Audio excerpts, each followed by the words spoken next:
Hi friends, Gandhi ಟ್ಯುಟೋರಿಯಲ್ಸ್ಗೆ ಸ್ವಾಗತ. ನಮ್ಮ ಚಾನಲನ್ನು ಲೈಕ್ ಮಾಡಿ, ಸಬ್ಸ್ಕ್ರೈಬ್ ಮಾಡಿ, ಶೇರ್ ಮಾಡಿ. ಫ್ರೆಂಡ್ಸ್, ಇವತ್ತು ಕೆಸೆಟ್ ಎಕ್ಸಾಮ್ನಲ್ಲಿ ಬರುವಂಥ ಇಂಪಾರ್ಟೆಂಟ್ ಒಂದು ಪ್ರಮುಖವಾದ ವಿಷಯಗಳನ್ನ ಚರ್ಚೆ ಮಾಡೋಣ. ಅದರಲ್ಲಿ ಅರಿಸ್ಟಾಟಲ್ ಟಾಪಿಕ್ ಇದೆ, ಗೊತ್ತಲ್ವ ನಿಮಗೆಲ್ಲನೂ. ಅರಿಸ್ಟಾಟಲ್ ಬಗ್ಗೆ ಇವತ್ತು ಸ್ವಲ್ಪ ವಿಷಯಗಳನ್ನ ತಿಳಿಸ್ಕೊಡ್ತೀನಿ ನೋಡಿ. ಫ್ರೆಂಡ್ಸ್, ಅರಿಸ್ಟಾಟಲ್ ಅವರ ಜನನ ಕ್ರಿಸ್ತಪೂರ್ವ 384ರಲ್ಲಿ ಆಗುತ್ತೆ.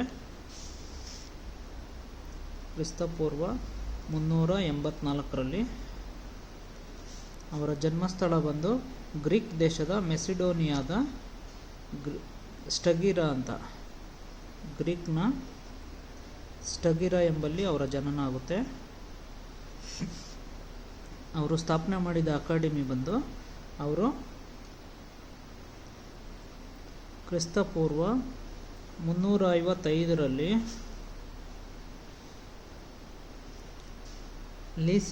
ಲಿಸಿಯಂ ಅನ್ನೋ ಯೂನಿವರ್ಸಿಟಿಯನ್ನು ಸ್ಥಾಪನೆ ಮಾಡ್ತಾರೆ. ಲಿಸಿಯಂ ವಿಶ್ವವಿದ್ಯಾಲಯನ ಸ್ಥಾಪನೆ ಮಾಡ್ತಾರೆ. ಅದರಲ್ಲಿ ಪ್ರಾಣಿಶಾಸ್ತ್ರದ ಬಗ್ಗೆ ಅಧ್ಯಯನಗಳು ಇರುತ್ತವೆ. ಅರಿಸ್ಟಾಟಲ್ ರವರ ಕೃತಿಗಳ ಬಗ್ಗೆ ಇವತ್ತು ತಿಳ್ಕೊಳ್ಳೋಣ ನಾವು. ಅವರ ಕೃತಿಗಳು ಬಂದು ಮೊದಲನೇದು ಪಾಲಿಟಿಕ್ಸ್ ಅಂತ. ಇದು ತುಂಬ ಫೇಮಸ್ ಆಗಿರೋ ಅಂಥ ಕೃತಿ, ದ ಪಾಲಿಟಿಕ್ಸ್ ಅಂತ ಕರೀತಾರೆ.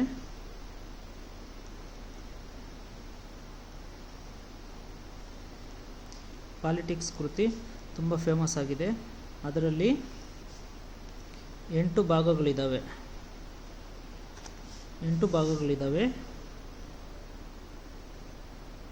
ಭಾಗ 1ರಲ್ಲಿ ಮಾನವನ ರಾಜಕೀಯ ಜೀವನ ಸಂಬಂಧ, ಮಾನವನ ರಾಜಕೀಯ ಜೀವನದ ಸಂಬಂಧ.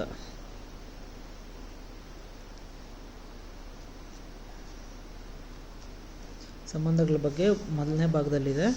ಅದರ ಎರಡನೇ ಭಾಗದಲ್ಲಿ ಅವರ ಗುರುಗಳಾದ ಪ್ಲೇಟೋರವರ ಆದರ್ಶ ರಾಜ್ಯದ ಟೀಕೆ ಇದೆ.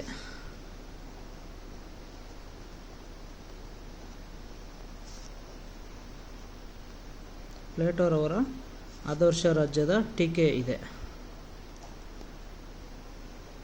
ಅವರ ಮೂರನೇ ಭಾಗದಲ್ಲಿ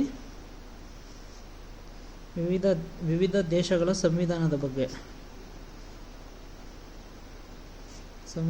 ಬಗ್ಗೆ ವಿವರಿಸಿದ್ದಾರೆ. ಭಾಗ 4ರಲ್ಲಿ ವಿವಿಧ ಸರ್ಕಾರಗಳ ಬಗ್ಗೆ ವಿವರಿಸಿದ್ದಾರೆ. ಭಾಗ 5ರಲ್ಲಿ ಕ್ರಾಂತಿಯನ್ನು ಕುರಿತು ವಿವರಿಸಿದ್ದಾರೆ. ಈಗ ಫ್ರಾನ್ಸ್ ಕ್ರಾಂತಿ, ರಷ್ಯಾ ಕ್ರಾಂತಿ ಅವೆಲ್ಲ ಆದ್ವಲ್ಲ, ಆ ಕ್ರಾಂತಿ ಯಾವ ರೀತಿ ಮಾಡಬೇಕು ಏನು ಅಂತ ಅದ್ರ ಬಗ್ಗೆ ಸ್ವಲ್ಪ ವಿವರಣೆಯನ್ನು ಕೊಟ್ಟಿದ್ದಾರೆ. ಕ್ರಾಂತಿಗೂ ಮುಂಚೆನೇ ಬರೆದಿರೋವಂಥ ಪುಸ್ತಕ, ಆದರೆ ಅವರ ಕಲ್ಪನೆಯೇ ಒಂದು ಉದಾಹರಣೆಯಾಗಿ ತಗೊಳ್ಳಾಯಿತು ಇವರ ರಾಜಕೀಯದಲ್ಲಿ. ಭಾಗ 6ರಲ್ಲಿ ಪ್ರಜಾಪ್ರಭುತ್ವದ ಕುರಿತು ವಿವರಣೆ ನೀಡಿದ್ದಾರೆ.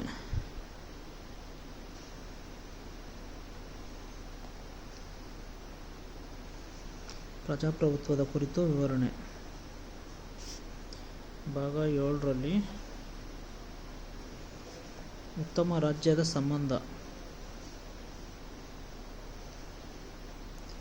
ಉತ್ತಮ ರಾಜ್ಯದ ಸಂಬಂಧಗಳ ಬಗ್ಗೆ ವಿವರಣೆ ನೀಡಿದ್ದಾರೆ. ಭಾಗ 8ರಲ್ಲಿ ಮಕ್ಕಳ ಪೋಷಣೆ ಕುರಿತು, ಮಕ್ಕಳನ್ನು ಯಾವ ರೀತಿ ಪೋಷಣೆ ಮಾಡಬೇಕು ಅಂತ ಪ್ಲೇಟೋ ಒಂದು ರೀತಿಯಾದ ಕಲ್ಪನೆ ನೀಡಿದ್ದಾನೆ. ಅದೇ ರೀತಿ ಅರಿಸ್ಟಾಟಲ್ಗೂ ಒಂದು ರೀತಿಯ ಕಲ್ಪನೆ ಇದೆ. ಅದು ಮುಂದಿನ ತರಗತಿಗಳಲ್ಲಿ ತಿಳ್ಕೊಳ್ಳೋಣ. ಅದೇ ವಿವರಣೆಯನ್ನು ಪಾಲಿಟಿಕ್ಸ್ ಕೃತಿಯಲ್ಲೂ ಕೊಟ್ಟಿದ್ದಾರೆ ಅರಿಸ್ಟಾಟಲ್.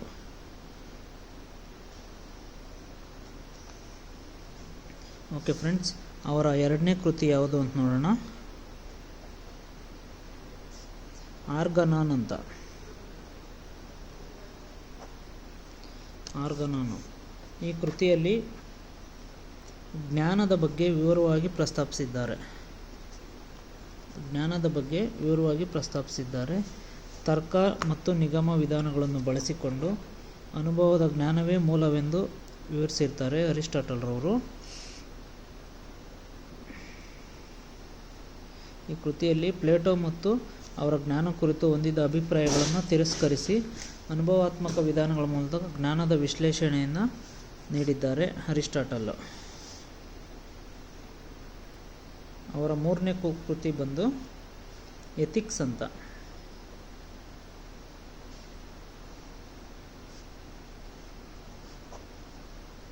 ಅರಿಸ್ಟಾಟಲ್ರವರ 3ನೇ ಕೃತಿ ಎಥಿಕ್ಸ್ ಅಂತ. ಎಥಿಕ್ಸ್ ಎಂಬ ಕೃತಿಯಲ್ಲಿ ಅರಿಸ್ಟಾಟಲ್ರವರು ಮಾನವನ ಜೀವನದ ಸುಖ ಸಂತೋಷಗಳ ಬಗ್ಗೆ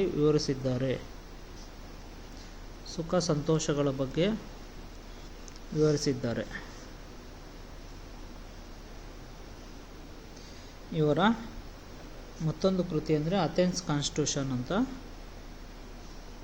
ಇದೆ. ಈ ರೀತಿಯಾಗಿ ಹಲವಾರು ರೀತಿಯ ಕೃತಿಗಳನ್ನು ಅರಿಸ್ಟಾಟಲ್ ಅವರು ರಚಿಸಿದ್ದಾರೆ. ಓಕೆ ಫ್ರೆಂಡ್ಸ್, ನೆಕ್ಸ್ಟ್ ವಿಡಿಯೋದಲ್ಲಿ ಅವರ ಉತ್ತಮ ರಾಜ್ಯ, ಕಾನೂನಿನ ಬದ್ಧತೆ, ಈ ಥರ ಅವರ ವಿಚಾರಗಳನ್ನು ತಿಳ್ಕೊಳ್ಳೋಣ. ಧನ್ಯವಾದಗಳು.